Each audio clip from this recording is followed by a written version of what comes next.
পূর্ব বর্ধমান জেলার মেমারি থানার পুলিশ গোপন সূত্রে খবর পেয়ে শনিবার গভীর রাতে মেমারি টোল প্লাজাতে একটি 4 চাকা গাড়িকে আটক করে।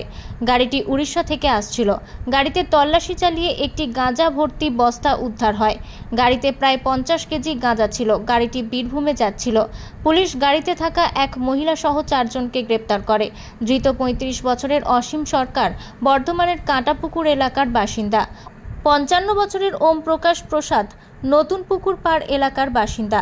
29 বছরের রাজেশ কার্তিক বোলপুরের হাট্টাল্লা এলাকার এবং 65 বছরের বেলা দাস বোলপুরের খাদিপাড়ার বাসিন্দা।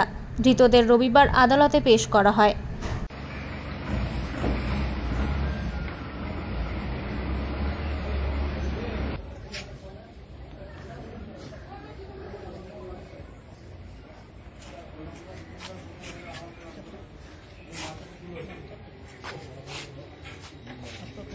চলো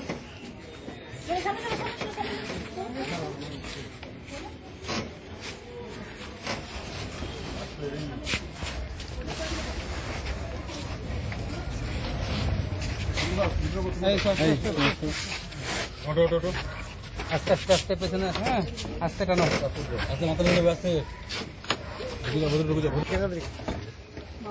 এদিকে তাকান, এদিকে লাল জামা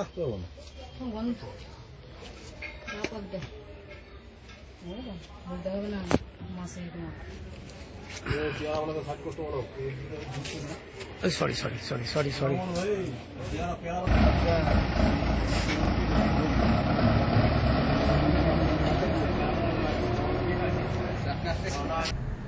মেমারি থেকে মৃত্যুঞ্জয় যশের রিপোর্ট, আনন্দ বার্তা।